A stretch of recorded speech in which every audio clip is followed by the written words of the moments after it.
NFC North Norseman's house. You've got the Bears potentially minus Khalil Mack against the Bills, starting Nathan Peterman again.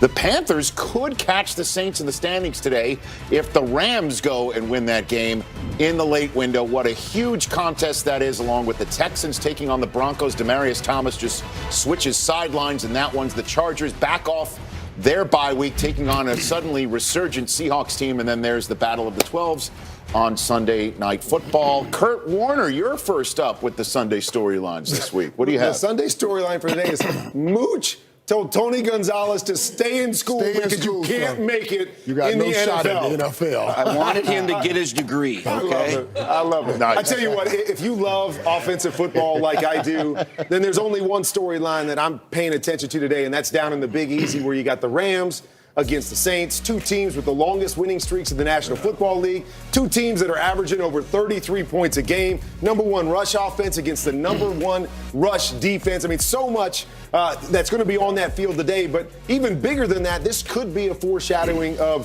the NFC playoffs and who gets the number one seed. If the Rams win, they're technically 3 games up in the win column. If the Saints win, obviously they would have the tiebreaker, both teams with 1 loss. So much great stuff going on down there in the Dome. I can't wait to watch that one. And the Rams continue to move closer to that real title, that title that I call the Holy Grail. It's not just the Lombardi Trophy, but when it's undefeated, it's called the Holy Grail of Lombardi trophies. Only the Miami Dolphins did it in 72. I'm looking at that also. But I tell you what, guys, we got to see it when we got to see Magic versus Bird. We got to see that. But we didn't get to see LeBron versus Jordan. Now we saw, and today we get to see Tom Brady versus Aaron Rodgers, the most gifted quarterback all of us have ever seen in Aaron Rodgers versus the most accomplished quarterback in Tom Brady. And we don't get to see it much. It's only our second time seeing this matchup. And I'm telling you, I think that's a huge storyline. The most gifted versus the most accomplished. Gifted versus accomplished. All right. I like that one. Speaking of gifted, I'm going to go to the AFC North, all right? Because about a month ago, Rich, the Ravens went into Pittsburgh and smashed the Steelers, okay? Big win.